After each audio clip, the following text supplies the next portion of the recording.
इस इलेक्शन में ये देखने की जरूरी बात है कि या जेडीएस जीतेगी या बीजेपी जीतेगी। ये एक दूसरे के ऊपर बहुत राइडिंग करते हैं। किसान का जो आंदोलन चला था 14 महीने, जिसमें 750 किसान जो मारे गए थे, उसी तरह से फिर से एक बार किसानों का आंदोलन छिड़ गया है। ಇವತ್ತೇನು ಕಾಂಗ್ರೆಸ್ಗೆ ಒಬ್ಬ ನಾಯಕನ ಕೊರತೆ ಇತ್ತು ನಮ್ಮ ಅಲ್ಪಸಂಖ್ಯಾತರಲ್ಲಿ, ಅದನ್ನ ದೇಶದ ಮಟ್ಟದಲ್ಲಿ ಕೂಡ ನಮ್ಮ ನಾಸಿರ್ ಅಣ್ಣವರು ಕೂಡ ಅದನ್ನು ನಿಭಾಯಿಸ್ತಾರೆ ಅನ್ನುವಂಥ ವಿಚಾರವನ್ನು ತಿಳಿಸ್ತೀವಿ।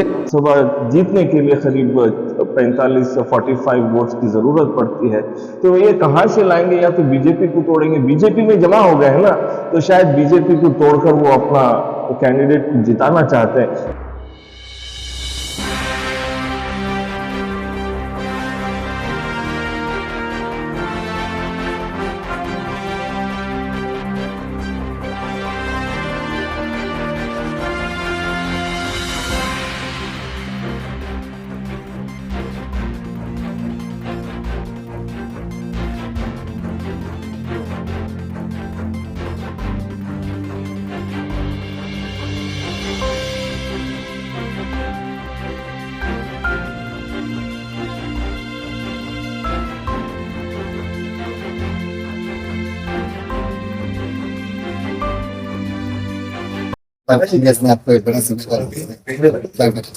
ये 2018 में जब मैं पहली बार चुन के आया था तो 6 साल काम करने का मौका मिला।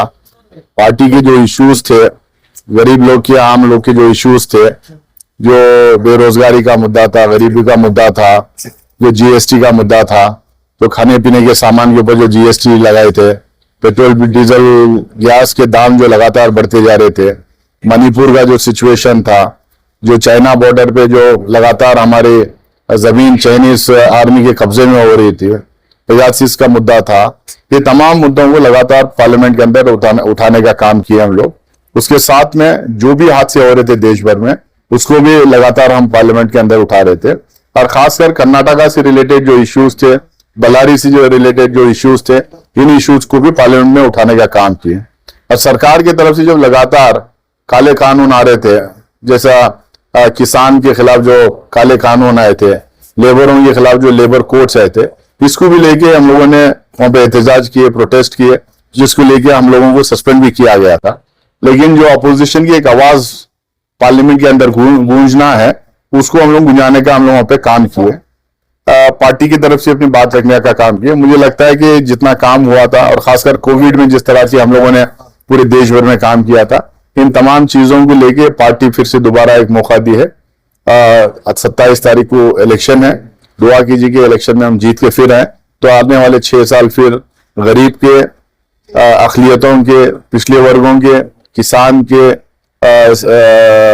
तलबा के, महिलाओं के जितने भी मुद्दे हैं हम पार्लियामेंट में उठाने की कोशिश करेंगे। और खासकर जो कर्नाटक का जो हक जो मारा जा रहा है, कर्नाटका को जो बजट में नजरअंदाज किया जा रहा है, इन तमाम इश्यूज को हम वहां पे उठाएंगे और कर्नाटका की आवाम के और गरीबों की आवाज बन के वहां पे काम करने का अगले 2 महीने में इलेक्शन मोदी की लहर हर जगह मीडिया में।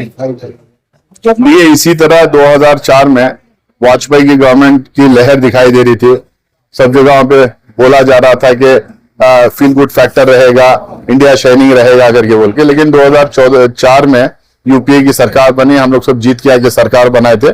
उसी तरह से मुझे लगता है कि एक गठबंधन जो बना है इंडिया अलायंस का, ये इस बार 2024 के पार्लियामेंट इलेक्शन में ये गठबंधन जीत के आएगा।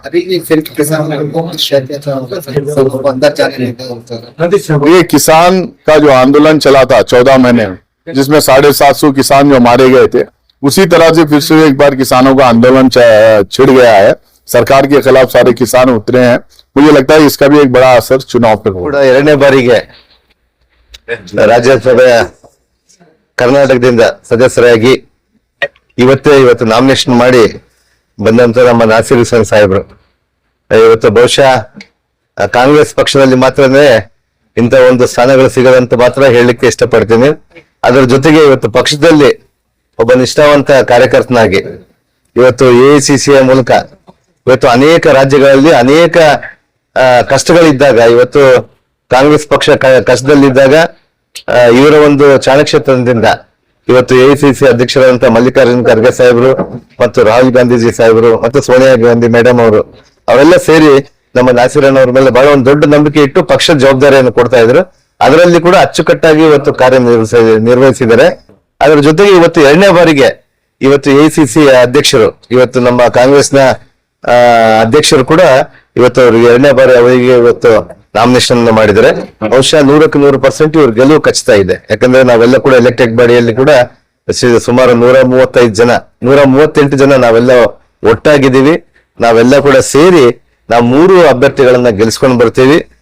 ಮತ್ತೊಮ್ಮೆ ಇವತ್ತು ACC ಅಧ್ಯಕ್ಷರಿಗೆ ಮತ್ತು ರಾಹುಲ್ ಗಾಂಧೀಜಿ ಅವರಿಗೆ, ಸೋನಿಯಾ ಗಾಂಧಿ ಮೇಡಮ್ ಅವರಿಗೆ ಮತ್ತು ಕಾಂಗ್ರೆಸ್ನ ಎಲ್ಲಾ ಅಧಿನಾಯಕರುಗಳಿಗೆ, ಇವತ್ತು GSO general secretary Venugopal sir ಅವರು, ನಮ್ಮ ಉಸ್ತುವಾರಿ ಆಗಿರುವಂತಹ ಕರ್ನಾಟಕದ ಉಸ್ತುವಾರಿ ಆಗಿರುವಂತಹ ಸುರ್ಜೇವಾಲ ಸಾಹೇಬ್ರಿಗೆ, ಅವ್ರಿಗೆಲ್ಲ ಕೂಡ ಧನ್ಯವಾದಗಳನ್ನು ತಿಳಿಸ್ತೀವಿ. ಯಾಕಂದ್ರೆ ಒಂದು ಒಳ್ಳೆ ಯುವಕನನ್ನ ಮತ್ತೊಮ್ಮೆ ಬಳ್ಳಾರಿ ಭಾಗದಿಂದ ಇವತ್ತು ಆಯ್ಕೆ ಮಾಡಿ ಕಳಿಸಿದ್ದಾರೆ.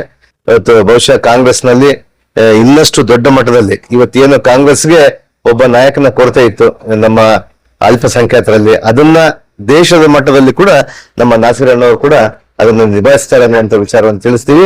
ಅವ್ರಿಗೆ ನಿಜವಾಗ್ಲೂ ಗೆಲುವಾಗುತ್ತೆ, ಅವ್ರಿಗೆ ಒಳ್ಳೇದಾಗ್ಬೇಕು.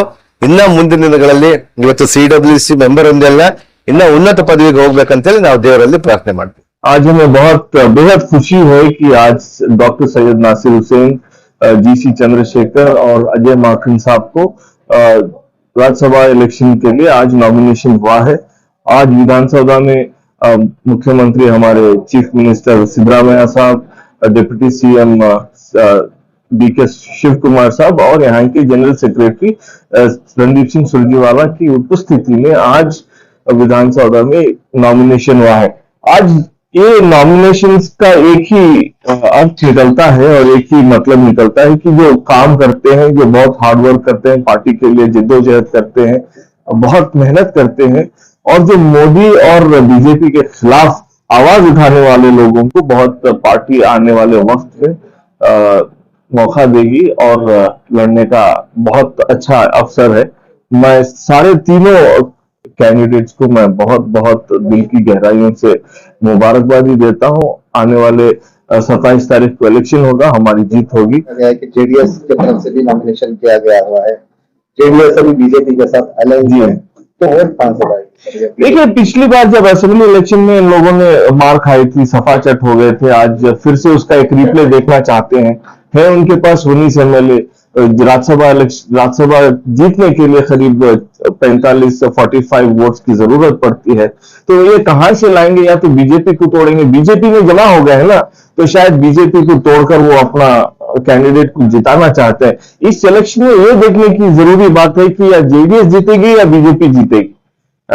ये एक दूसरे के ऊपर बहुत राइडिंग करते हैं, एक दूसरे के ऊपर। तो देखना पड़ेगा या बीजेपी इनके ऊपर भारी पड़ेगी या JDS बीजेपी पे भारी पड़ेगा।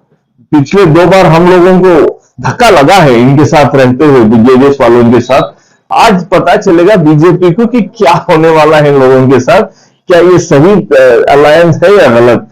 यहां से शुरुआत होगी 2024 इलेक्शन की हार बीजेपी की। ये 2024 फरवरी 27 को पता चल जाएगा कि यहां से इनके हारने का सिलसिला शुरू हो जाएगा। 2024 के पार्लियामेंट इलेक्शन में बीजेपी हारेगी और UPA इंडिया अलायंस की सरकार आएगी। क्या कहना चाहोगे?